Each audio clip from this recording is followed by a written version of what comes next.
ये आकाशवाणी है। प्रस्तुत है कार्यक्रम सुर्खियों में। इसके अंतर्गत सुनिए चर्चा जम्मू कश्मीर के लिए विकास का बजट। इसमें भाग ले रहे हैं आर्थिक विश्लेषक इनाम उल हक और आकाशवाणी संवाददाता कमल कुमार प्रजापति।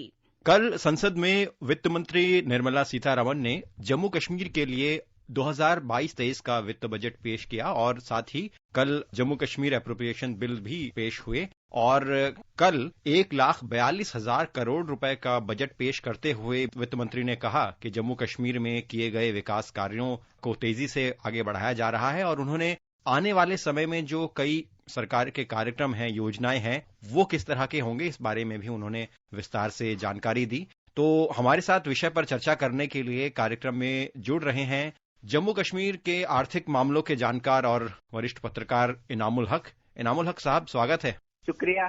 तो जैसा कि कल वित्त मंत्री ने कहा कि जम्मू कश्मीर के लिए ये समावेशी बजट है, कि इंक्लूसिव बजट है और हर क्षेत्र के विकास को इसमें ध्यान में रखा गया है। एक तरफ जहां ये कोशिश की गई है कि किसानों की आय को दोगुना किया जाए, उसकी ओर प्रयास किए जाए, तो दूसरी ओर जो न्यू इंडस्ट्रियल पॉलिसी है, इन्वेस्टमेंट है, उसको भी प्राथमिकता पर रखा गया है। तो जो आर्थिक विकास को तरक्की देने के लिए जम्मू कश्मीर में ये बजट है, ये किस तरह से एक अहम बजट साबित होगा?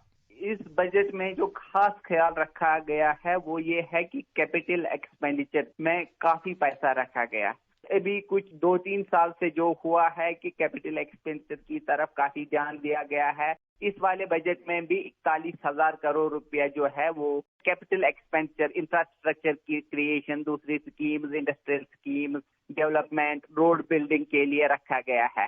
तो ये एक खुशाइन बात है इस बजट में।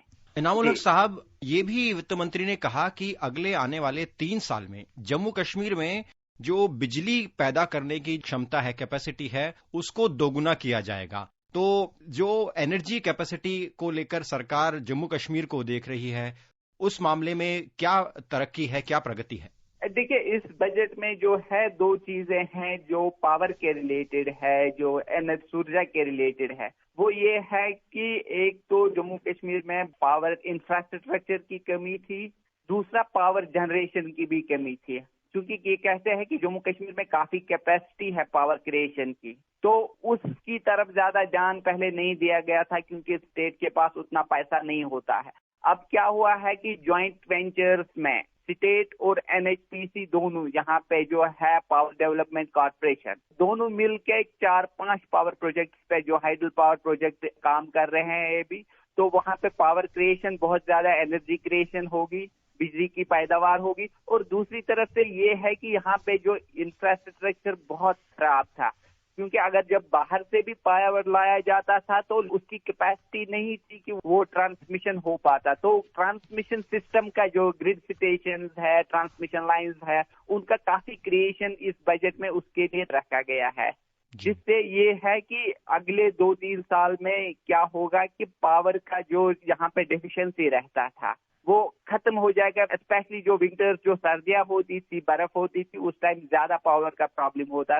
तो ये एक्सपेक्टेशन है कि ये जो बजट में पैसा रखा गया है, अगर इसको पूरी तरह से यूटिलाइज किया जाता है तो काफी इंफ्रास्ट्रक्चर क्रिएशन होगा पावर का, जिससे ये जो पावर की प्रॉब्लम है वो खत्म हो जाएगी। आपने अभी इंफ्रास्ट्रक्चर की बात की थी, रोड हाईवेज का आपने जिक्र किया था, तो इसी में अगर मैं कल के वित्त मंत्री के वक्तव्य का जिक्र करूं तो उन्होंने कहा था कि सड़क निर्माण ये सरकार की एक बहुत बड़ी प्राथमिकता है और हर गांव तक सड़क पहुंचे, दूर दराज के इलाकों तक सड़क पहुंचे, इस पर तेजी से काम चल रहा है। उन्होंने कई नेशनल हाईवेज का भी जिक्र किया, जैसे कि जम्मू और श्रीनगर को जोड़ने वाला जो एक नेशनल हाईवे का प्रोजेक्ट चल रहा है वो पूरा ही होने वाला है, जो कि 5 घंटे की जिससे दूरी कम हो जाएगी। और इसी तरह से दिल्ली अमृतसर कटरा एक्सप्रेस वे का भी जिक्र किया, जिससे कि टूरिज्म को बहुत फायदा होगा। तो इस मामले में जो हाईवेज, सुरंग और सड़कें बन रही हैं जम्मू कश्मीर में, ये किस तरह से जम्मू कश्मीर की एक आर्थिक तरक्की को नई दिशा दे रही हैं? देखिए, रोड इंफ्रास्ट्रक्चर को जो किसी भी इकोनॉमी की बैकबोन माना जाता है, जो ट्रांसपोर्टेशन, उसमें जम्मू एंड कश्मीर काफी पीछे था। जो कुछ बहुत पहले होना चाहिए था वो अब शुरुआत हुई है। तो इंफ्रास्ट्रक्चर का जहां तक सवाल है, इसमें ये चीज है कि तमाम सड़कें, रोड, ट्रंक्स वगैरह जिसकी जरूरत है उन पे तवज्जो दी जा रही और उससे काफी इकोनॉमिक तरक्की जो होगी, क्योंकि आप देखते हैं यहाँ पे जो हमारी प्रोडक्शन है वो ज्यादा फ्रूट्स की है, हॉर्टिकल्चर है, वो पेरिशेबल होता है। तो क्या होता है कि वो सारा जब अगर उसको टाइम नहीं मिलेगा कि वो टाइम पे रोड को क्रॉस करके पहुंचना जाए अपनी डेस्टिनेशन पे जहाँ पे वो उसको एक्सपोर्ट करना है, तो वो सारा उस पे काफी नुकसान होता है किसानों को, दूसरे लोगों को, जो व्यापारी उसके साथ जुड़े होते हैं। दूसरा ये था कि यहाँ पे जो उसके लिए पेरिशेबल गुड्स के कोल्ड चेन्स वगैरह का भी जरूरत था, तो वो भी पहले मौजूद नहीं था। तो अगर ये सारी चीजें बन जाती है तो ये काफी एक बड़ा इम्पेटस मिल सकता है इस स्टेट जेएंडके की इकोनॉमी को। रोजगार के मामले में भी कल वित्त मंत्री ने centre for monitoring Indian economy का आंकड़ा दिया कि रोजगार की संख्या बढ़ाने की ओर सरकार का प्रयास है और जो बेरोजगारी की दर है उसमें पिछले लगभग 5-6 साल में 7% की कमी आई है। जो छोटे उद्योग हैं वो बड़ी भूमिका निभाते हैं किसी भी जगह की अर्थव्यवस्था को आगे बढ़ाने में। जो जम्मू कश्मीर है उसमें जो छोटे और लघु उद्योग हैं, एमएसएमई सेक्टर हैं, तो वो किस तरह से जम्मू कश्मीर की जो इकोनॉमी है उसको आगे बढ़ाने में आगे आ रहे हैं और कैसे सरकार की जो मदद है उनसे उनको और ज्यादा प्रोत्साहन मिल रहा है? देखिए क्या होता है, एमएसएमई सेक्टर जो है, चाहे कश्मीर की बात करें, जम्मू कश्मीर की बात करें या पूरे मुल्क में बात करें, तो इसका एक सबसे बड़ा फायदा होता है कि ये बहुत ज्यादा जॉब क्रिएशन करता है। एक छोटी इंडस्ट्रीज जो होती है, जो छोटे सेक्टर यूनिट्स होते हैं, बिजनेस यूनिट्स होते हैं, वो सबसे बड़ा जो जॉब क्रिएशन का शेयर है उनकी तरफ से आता है। तो क्या देखा गया पिछले 2-3 साल में, ये काफी तकरीबन 1 से 1.5 लाख का जो नए यूनिट स्टैब्लिश हुए हैं, तो इससे जॉब क्रिएशन को काफी फायदा मिलता है।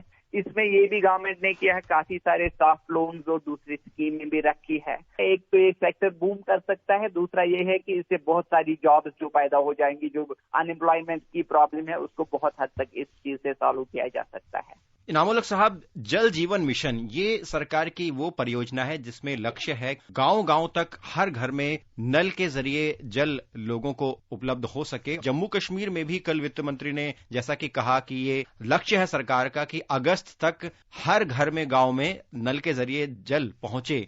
जो जम्मू कश्मीर है जिसमें काफी ज्यादा हिस्सा जो है वो पहाड़ी है और घाटी भी है, तो जी तो उसमें पानी की किस तरह की समस्या रहती है और जल जीवन मिशन जैसी जो ये परियोजना है ये कैसे जम्मू कश्मीर के जो पानी की समस्या है उसको दूर करने में एक अहम रोल निभा सकती है आगे आने वाले समय में? जैसे आपने बोला कि जो बहुत सारा एरिया जो माउंटेनस जो पहाड़ियां हैं और वहां पे लोग बसते, उनके लिए हमेशा ये चैलेंज रहा है कि पानी की सहूलियत, जबकि ये है कि जम्मू कश्मीर पानी से पूरा भरा हुआ है, लेकिन फिर भी वो लोगों तक पहुंचाने के लिए ये चीजें नहीं थी। तो इस लिहाज से इसका काफी अच्छा ये होगा क्योंकि बजट में जो है तकरीबन 9,000 करोड़ जल जीवन मिशन के लिए। दूसरी कई योजनाएं हैं जो उद्योगों को या किसानों को ऋण की योजनाएं हैं, तो वो किस तरह से बीते सालों में लागू हुई हैं और उससे किस तरह से हर वर्ग को फायदा मिला है और जो बजट हैं वो किस तरह से इन योजना को इम्प्लीमेंट कराने में मददगार होते हैं? इस बजट पर बहुत ही ज्यादा ध्यान दिया गया है और तकरीबन हर सेक्टर में ध्यान दिया गया है, चाहे वो एजुकेशन का हो, चाहे जो हॉर्टिकल्चर जो कि जम्मू कश्मीर की बैकबोन जिसको हम बोरीर की हेडी जिसको हम मानते हैं यहाँ पे, क्योंकि उससे काफी सारे ज्यादा रोजगार, लोगों का बहुत ज्यादा डिपेंडेंस एग्रीकल्चर और हॉर्टिकल्चर पे है। तो उसमें क्या हुआ है कि नई हाई डेंसिटी प्लांटेशन की स्कीम जहां पर किसानों को बहुत कम जमीन एरिया में ज्यादा प्रोडक्शन मिलती है, उनकी आमदनी बढ़ जाती है, उसका फायदा हो वो पर्कुलेट होता है दूसरे लोगों को, उससे जो एंसिलरी पे उससे के साथ जुड़े होते हैं। तो उस लिहाज से ओवरऑल बजट में जो इन स्कीमों के लिए पैसा रखा गया है उससे काफी फायदे की उम्मीद है। जी, इनामुल हक साहब, आप कार्यक्रम में जुड़े और आपने जम्मू कश्मीर का जो बजट है उसके बिंदुओं पर हमारे साथ चर्चा की। आपका हमसे जुड़ने के लिए बहुत बहुत धन्यवाद। धन्यवाद। अभी आप सुन रहे थे चर्चा जम्मू कश्मीर के लिए विकास का बजट। इसमें भाग ले रहे थे आर्थिक विश्लेषक इनाम उल हक और आकाशवाणी संवाददाता कमल कुमार प्रजापति। ये कार्यक्रम आकाशवाणी के समाचार सेवा प्रभाग द्वारा प्रस्तुत किया गया। इसे आप हमारे mobile app news on AIR और YouTube channel news on AIR official पर भी सुन सकते हैं।